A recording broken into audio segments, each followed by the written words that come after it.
तुम्ही जर विकास केला असता तर साधी मुतारी तर इथं बांधली असती ना चांगली. लाखो लोक महाराष्ट्राच्या कानाकोपऱ्यातून येतात, खरसुंडीच्या मंदिरामध्ये आया बहिणी येतात. तुम्ही का नाही सुविधा दिली? आमदारकीची उमेदवारी कुणाला पण मिळत नाही. आमदारकीची उमेदवारी देताना पक्ष विचार करतो. तुमच्या जातीची संख्या किती आहे, तुम्ही किती सक्षम आहात, तुमच्या पाठीमागे लोक किती आहेत, तुमची आर्थिक ताकद काय आहे, त्याच्यावरती उमेदवारी मिळते. बापूसाहेबांच्या नेतृत्वात आम्ही जिल्हा परिषद आणि पंचायत समितीची निवडणूक लढवतोय आणि नुसती लढवत नाही, ती ताकदीने आम्ही जिंकतोय. तुम्ही आम्हाला आशीर्वाद द्या. आम्ही मार्केटिंग करत नाही याचा अर्थ आम्ही काम केलं नाही असं होत नाही. जेव्हा जेव्हा आम्हाला संधी मिळते तेव्हा तेव्हा आटपाडीसाठी जास्तीचा निधी आम्ही खेचून आणलेला आहे. सोनार, सुतार, लोहार, कुंभार, दाबिकांचं जे महामंडळ आहे त्या महामंडळावरती आपल्या तालुक्यातला एक पोरगा गेला तर मंत्रालयामध्ये एखादा अध्यक्ष झाला या महामंडळाचा, लाल दिव्याची गाडी येईल, त्याच्याकडे पीए येतील, त्यांना चेंबर येईल आणि मग मंत्रालयामध्ये मुख्यमंत्री महोदयांच्या बाजूला बसायला त्यांना मानाची खुर्ची मिळेल. इतका मोठं क्रांतिकारी काम आपल्या सरकारनं केलं आहे.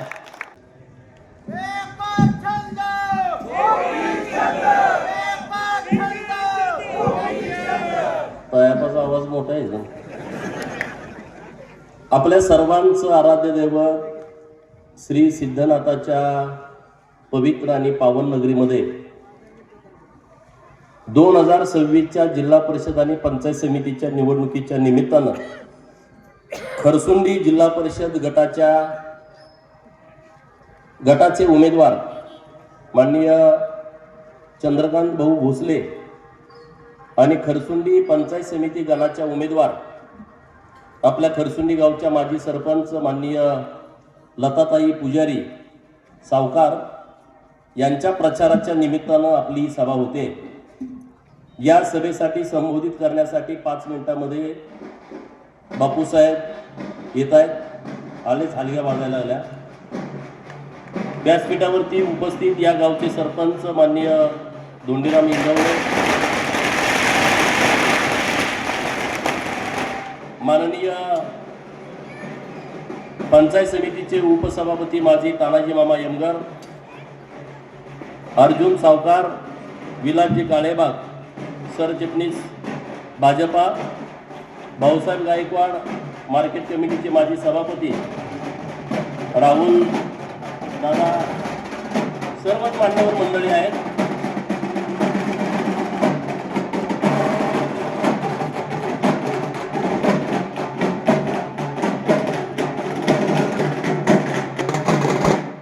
जोरदार टाळ्या वाजवून बापूसाहेबांचं स्वागत करावं.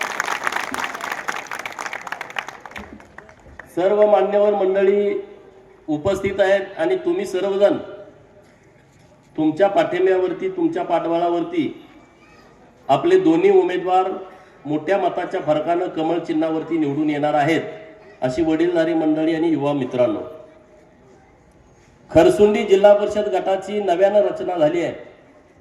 अगोदरची जे घरनिकी पंचायत समिती गणातील जी काही गावं होती, गाणं सोडून सगळी गावं निंबवडे जिल्हा परिषद गटात गेलेली आहेत आणि करगणी जिल्हा परिषद गटातली हिवतड, गोमेवाडी ही जी गावं आहेत ती खरसुंडी गटात आलेली आहेत आणि त्यामुळे आता नवीन गावं घेऊन जिल्हा परिषद गट तयार झाला आहे आणि या गटामध्ये भारतीय जनता पार्टीच्या वतीनं चंदूभाऊंना उमेदवारी देण्याचं ठरलं आणि चंदूभाऊंची पण खूप जुनी इच्छा आहे, झडपीचं सदस्य त्यांना व्हायचं आहे, परंतु त्यांना यश आलं नाही. आता तुमच्या सर्वांच्या आशीर्वादानं चंदूभाऊंना जिल्हा परिषदचं सदस्य म्हणून त्यांच्या अंगावरती विजयाचा गुलाल आपण टाकावा ही विनंती करण्यासाठी आम्ही आलो आहे. लताताई पुजारी यांचा अर्जुन सावकारांचा प्रवेश झाला आणि त्यांनी आता तुम्हाला सांगितलं ते अचानक झालं, लोकांशी बोलता आलं नाही. आम्ही त्यांना विनंती केली बापूसाहेबांनी, बापूसाहेब घरी येऊन भेटून गेले त्यांना की चांगली माणसं राजकारणात असली पाहिजेत आणि म्हणून त्यांना विनंती केल्यानंतर त्यांनी पक्षात यायचं मान्य केलं, परंतु लढवायची त्यांची इच्छा नव्हती.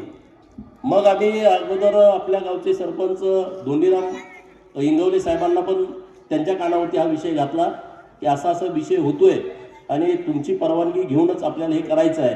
त्यांनी पण एका सेकंदात सांगितलं माझी कुठली अडचण नाही, आम्ही जरी निवडणुकीत एकमेकाच्या विरोधात लढलो असलो तरी आता गावाच्यासाठी आम्ही एकत्रित येतोय आणि त्यांचंही मी मनापासून आभार व्यक्त करतो.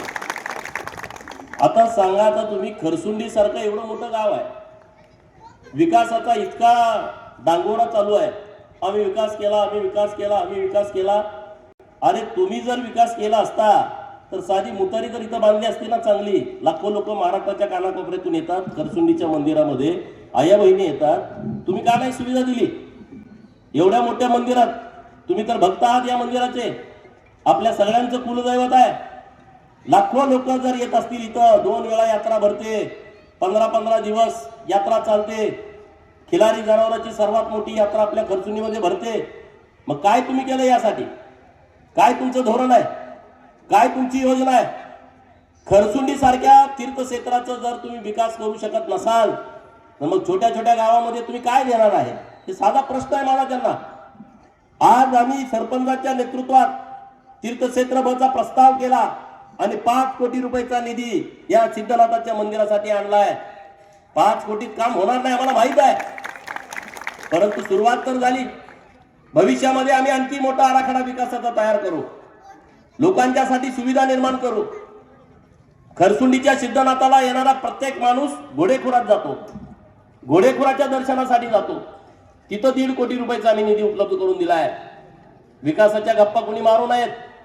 या खरसुंडी गावामध्ये करोडो रुपयाचा निधी आम्ही वेगवेगळ्या कामाच्या निमित्तानं दिलाय. आता वेळ नाही मला तेवढं सांगायला, सरपंच साहेबांच्याकडे यादी आहे. अर्जुन सावकारांनी अगोदर सरपंच म्हणून या गावामध्ये काम केलेलं आहे आणि त्यामुळं खरसुंडी गावाला अनेक वर्षानंतर मला वाटतंय मागं ताई पुजारी आम्ही शाळेला असताना निवडणूक लढवायच्या सायकल चिन्हावरती, आम्ही शाळेला असताना आम्ही बघितलं होतं. आता पंचायत समितीच्या निमित्तानं संधी परत येते आपल्या गावाला. आपल्या गावानं एक व्हावं, एकजुटीनं सर्व शक्तीनिशी भारतीय जनता पार्टीच्या सोबत तुम्ही उभं राहावं ही विनंती करण्यासाठी आम्ही आलो आहे. भाजप छोट्या छोट्या समाजासाठी काम करतं, त्यातलंच एक उदाहरण आहे कासिबा गुरव आर्थिक विकास महामंडळ स्थापन करणं. हा क्रांतिकारी निर्णय आहे. कोण आहे तुमची बाजू घेणार? सभागृहामध्ये बोलणार देवाभाव मुख्यमंत्री आहेत, त्यांना या महाराष्ट्रातल्या उपेक्षित वंचित लोकांची काळजी आहे. म्हणून त्यांनी ठरवलं या महाराष्ट्रामध्ये मायनर असणाऱ्या गुरव समाजासाठी आर्थिक विकास महामंडळ स्थापन करावं लागणार आहे. या महाराष्ट्रात उपेक्षित असणारा लोहार समाज, सोनार समाज, सुतार समाज, कुंभार समाज, नाभिक समाज, लोणारी समाज, जे भिक्षुकरी समाज आहेत आपल्या गावात आहेत, असे गडसी, डवरी, गोसावी, गिरी, हे जे मंदिरांच्या भोवती ज्यांना वेगवेगळे मान असतात आणि आपले सिद्धनाथाचे भक्त म्हणून ते आपल्या घरी भिक्षा मागण्यासाठी येतात, अशा समाजासाठी सुद्धा एक महामंडळ स्थापन केला आहे. लिंगायत समाज इतका मोठ्या संख्येनं महाराष्ट्रात आहे, परंतु आर्थिक विकास महामंडळ नव्हतं. लिंगायत समाजासाठी आर्थिक विकास महामंडळ महात्मा बसवेश्वरांच्या नावानं स्थापन केला आहे. माझा रामोशी समाज आपल्या पश्चिम महाराष्ट्रामध्ये मोठ्या संख्येनं आहे. रामोशी समाजाचा अजून विधानसभेचा आमदार नाही, वडार समाजाचा विधानसभेचा आमदार नाही. रामोशी समाजासाठी राजे उमाजी नाईक आर्थिक विकास महामंडळ, वडार समाजासाठी पैलवान मारुती चव्हाण आर्थिक विकास महामंडळ, 18 महामंडळ गेल्या वर्षी आपल्या सरकारनं स्थापन केलेत. मित्रांनो, हा क्रांतिकारी विषय आहे. आमदारकीची उमेदवारी कुणाला पण मिळत नाही. आमदारकीची उमेदवारी देताना पक्ष विचार करतो तुमच्या जातीची संख्या किती आहे, तुम्ही किती सक्षम आहात, तुमच्या पाठीमागे लोक किती आहेत, तुमची आर्थिक ताकद काय आहे, त्याच्यावरती उमेदवारी मिळते. गोपीचंद पडळकर एकच असेल म्हणजे भाजपमध्ये असं घडतं की पडळकरवाडी सारख्या एका छोट्या गावातल्या पोराला माननीय देवाभाऊनी विधान परिषदेचं सदस्य केलं. रामभाऊ सातपुते सारखा एक ऊसतोड मजुराचा पोरगा, माळशिरस विधानसभा मतदारसंघात नाव नसताना मराठवाड्यातला पोरगा, त्यांना माळशिरस मध्ये उमेदवारी देऊन त्यांना आमदार केलं. सदाभाऊ खोतांसारखा मरणनाथ पुरी नावाचं जे छोटं गाव आहे मरळोबाची वाडी आमच्या पडळकर वाडी सारखी आहे. एका शेतकरी गरीब मराठा समाजातला पोरगा 2 वेळा विधान परिषदेचा आमदार आणि महाराष्ट्राचा राज्यमंत्री होतो. हे फक्त भारतीय जनता पार्टीमध्ये होतं, दुसऱ्या पार्टीमध्ये ते शक्य नाही. मला सांगायचं हे होतं की विधानसभेचं तिकीट सुद्धा मिळवणं अवघड होतं. मग छोट्या समाजाचं काय ना? छोट्या समाजाला ग्रामपंचायतचं तिकीट आपण देत. किती सुताराच्या, किती लोहाराच्या, किती कुंभाराच्या पोरांना आपण ग्रामपंचायतचं सदस्य केलाय. किती नाभिगाची पोरं गावची सरपंच झाली. तर त्याचं उत्तर आहे नाही. क्वचित चुकून कुठंतरी एखादं पूर्व सदस्य किंवा सरपंच होत आहे. आणि मग माझ्या नेत्याला या सगळ्या लोकांची काळजी वाटते आणि म्हणून त्यांनी आर्थिक विकास महामंडळ स्थापन केलाय. काय होणार आहे या आर्थिक विकास महामंडळातून? मी मागच्या 2 महिन्यापूर्वी राज्याचे मुख्यमंत्री महोदयांना पत्र दिलाय. तुम्ही माझ्या फेसबुकला, ट्विटरला, इन्स्टाला पाहिला असेल, सोशल साईटवरती. काय त्या पत्रामध्ये लिहिलंय? मी राज्याच्या मुख्यमंत्री महोदयांना संबोधित करून एक पत्र लिहिलं. मी त्यांची भेट घेतली आणि मी त्यांना विनंती केली, साहेब तुम्ही 18 महामंडळ स्थापन केलेत, उपकंपन्या स्थापन झाल्या आणि त्या उपकंपन्यामध्ये उपाध्यक्ष आणि 3 सदस्य करण्याचा निर्णय सरकारनं घेतला आहे. मी विनंती अशी केली की महाराष्ट्र हा प्रदेश मोठा आहे, विदर्भ आहे, मराठवाडा आहे, खानदेश आहे, पश्चिम महाराष्ट्र आहे, कोकण आहे, मुंबई आहे, अशा प्रांतामध्ये हा विभागलेला महाराष्ट्र आहे. प्रत्येक समाजातून, प्रत्येक विभागातून माणूस जरी घ्यायचा म्हटला तर 7-8 अशीच लोक घ्यावी लागत आहेत. परत काही तज्ञ लोक आहेत, समाजासाठी काम करणारी लोक आहेत. आणि म्हणून माननीय मुख्यमंत्री महोदयांच्याकडे मी विनंती केली आहे, या प्रत्येक महामंडळाला अध्यक्ष आणि 11 सदस्य तुम्ही दिले पाहिजेत आणि त्या अध्यक्षाला राज्यमंत्री किंवा कॅबिनेट मंत्री पदाचा दर्जा दिला पाहिजे. माननीय मुख्यमंत्री महोदयांनी हे मान्य केलं की आपण अध्यक्ष आणि ते तर म्हणले 17 सदस्य आपण करू. मला सांगायचं हे आहे, जर उद्या या काशीबा गुरव आर्थिक विकास महामंडळावरती माझ्या खरसुंडी गावातला एखादा पोरगा डायरेक्टर म्हणून गेला, सोनार, सुतार, लोहार, कुंभार, नाभिकांचं जे महामंडळ आहे त्या महामंडळावरती आपल्या तालुक्यातला एक पोरगा गेला तर मंत्रालयामध्ये एखादा अध्यक्ष झाला या महामंडळाचा, लाल दिव्याची गाडी येईल, त्याच्याकडे पीए येतील, त्यांना चेंबर येईल आणि मग मंत्रालयामध्ये मुख्यमंत्री महोदयांच्या बाजूला बसायला त्यांना मानाची खुर्ची मिळेल. इतका मोठं क्रांतिकारी काम आपल्या सरकारनं केलं आहे.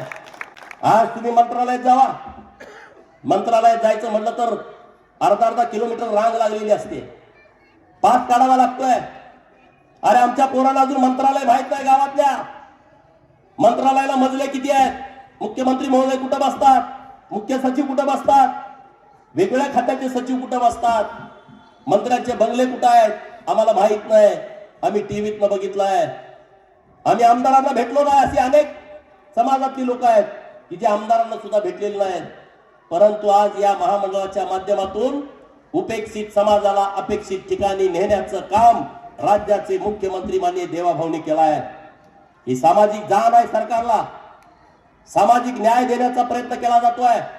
या महामंडळाच्या माध्यमातून विद्यार्थ्यांच्यासाठी, या महामंडळाच्या माध्यमातून महिलांच्यासाठी, या महामंडळाच्या माध्यमातून बेरोजगारांच्यासाठी योजना येणार आहेत. आणि किमान प्रत्येक महामंडळाला 50-50 कोटी रुपयाचा निधी सरकारनं आता देण्याचं मान्य केलंय मित्रांनो. आणि म्हणून मला तुम्हाला सांगायचं आहे, बोलण्यासारख्या गोष्टी बऱ्याच आहेत, बोललं तर रात्र अपुरी पडेल. परंतु खरसुंडी गावातल्या सगळ्या लोकांना मला सांगायचं आहे, जेव्हा जेव्हा आम्हाला संधी मिळते, बापू साहेबांना अध्यक्ष म्हणून संधी मिळाली, 6 वर्ष जिल्हा परिषदचा अध्यक्ष म्हणून, मला विधान परिषदेचे 4 वर्ष संधी मिळाली, आमच्या ब्रह्मानंद पडळकरांना सभापती म्हणून समाज कल्याणची संधी मिळाली. जेव्हा जेव्हा आम्हाला संधी मिळते तेव्हा तेव्हा आटपाडीसाठी जास्तीचा निधी आम्ही खेचून आणलेला आहे.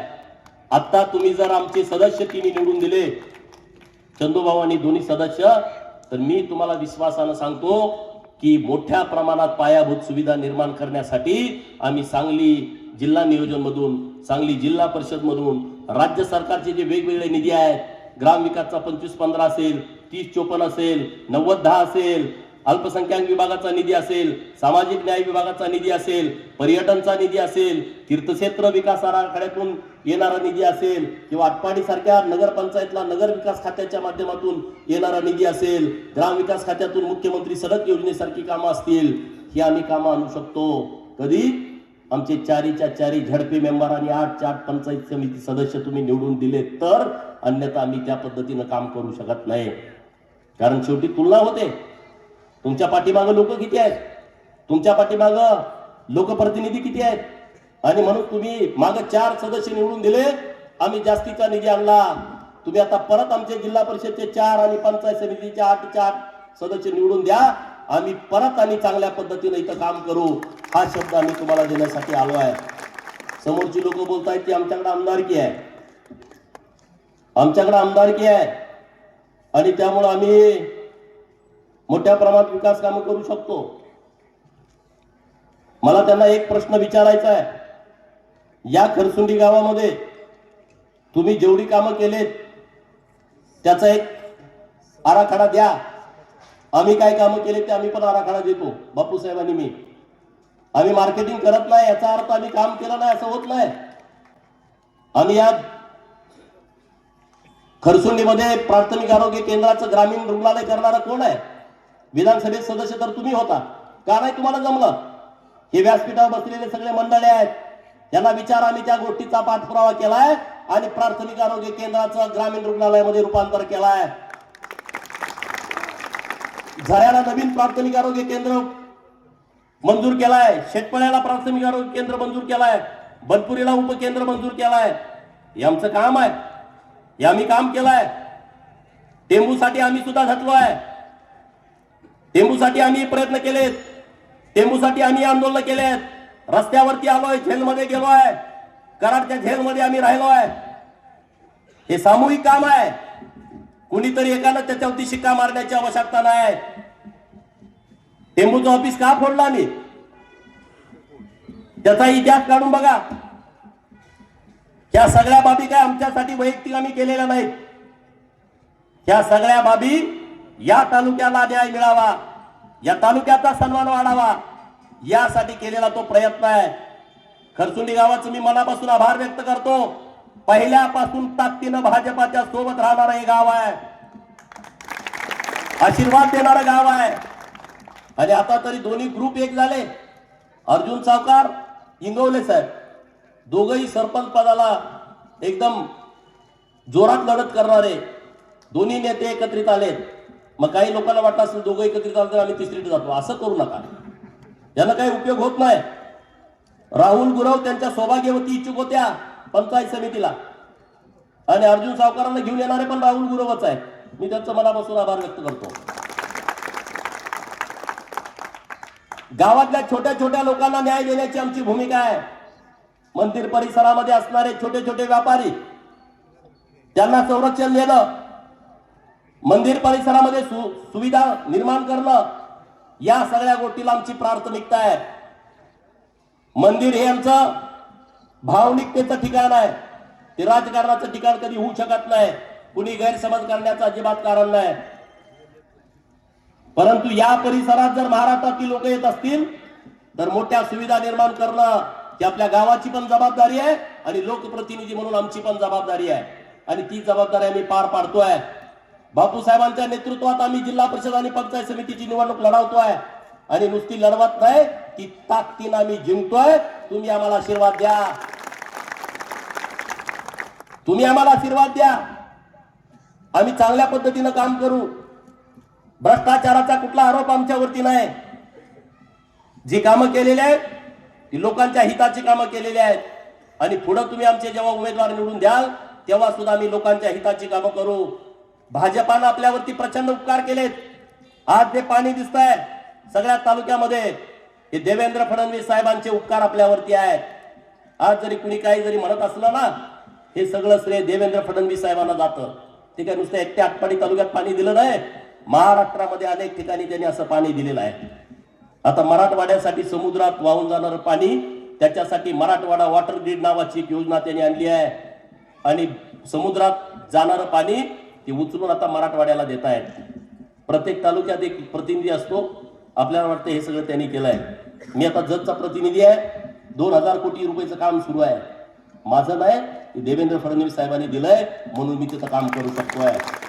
आता पुन्हा 1800 कोटी रुपयाचं टेंडर होतंय पुढच्या महिन्यामध्ये. सोलारचं अख्खी मैशाळ योजना सोलारवरती कन्वर्ट होते आहे. हे सरकार पाठीमागं असलं तर ते काम करता येतं आणि म्हणून देवाभाऊंचं प्रचंड उपकार आपल्या तालुक्यामध्ये आहे. नाहीतर आंदोलन कशाचं छावणीचं, आंदोलन कशाचं चारा डेपो, आंदोलन कशाचं पाणी द्या, टँकर द्या, याच्यातच आपली 10 वर्ष गेली. म्हणजे मी राजकारणात, त्याच्या अगोदर तर बापूसाहेबांची अनेक वर्ष गेली. आपली मागणी हीच असायची ना. आज आम्ही टँकरसाठी आंदोलन करत होतो, चारा छावणीसाठी आंदोलन करत होतो. आज लोक आमच्याकडे येत आहेत, ऊसाची टोळी द्या, आमचा ऊस घालवायचा आहे कारखान्याला, कुठल्या तरी एका कारखान्याला फोन करा. इतका बदल 10 वर्षामध्ये झालाय. आर्थिक बदल झाला, सामाजिक बदल झाला आणि त्यामुळे ही निवडणूक अत्यंत काळजीपूर्वक घेण्याची आवश्यकता आहे. खरसुंडीतला राजकीय संघर्ष संपला. दोन्ही अर्जुन सावकार आणि इंगोले साहेबांना मी मनापासून धन्यवाद देतो. राजकारण त्या दिवसापर्यंत ठीक आहे ना, तिथून पुढं राजकारणाची गरज नाही. आपल्या तालुक्याला इतकी घाणेरडी सवय आहे, रोज राजकारण. रस्ता पाहिजे मधनं देणार, कडन नाही देणार, सर्वे नंबरवर नाही. सत्तेचा दुरुपयोग. ज्याचं डोकं फुटलंय त्याला जेलमध्ये टाका, ज्यानं फोडलंय त्याच्या गावात फटाकडे उडवून मिरवणूक करा. हे राजकारण. असल्या राजकारणाला आम्ही पाठबळ देत नाही आणि असलं कोणी करणार असेल तर त्याला पण आम्ही सुट्टी देत नाही. आम्ही कार्यकर्त्यांच्या बरोबर ठामपणे उभं राहतोय आणि त्यामुळे इथल्या सगळ्या परिसरातल्या लोकांनी निंबवडे, खरसुंडी, करगणी आणि दिगंजी जिल्हा परिषद गटात जिथं जिथं पाहुणे असतील तिथं तिथं तुम्ही आमच्या पाठीमागे ठामपणे उभं राहावं, एवढीच तुम्हाला कळकळीची विनंती करतो. आणि बापूसाहेबांना विनंती करतो, त्यांनी त्यांचं खरसुंडीत संविधान भवन पण दिलेलं आहे. कामं खूप आहे. ती आधी तुम्ही परत सांगा. उद्या 4 वाजता मायाका देवी चिंचली येथे आपली सभा आहे. मायाका देवीला कोण कोण गेले त्यांना सांगा. मंदिराच्या पलीकडे रायबाग रोडला सभेचं आयोजन केलेलं आहे. धन्यवाद पडळकर साहेब.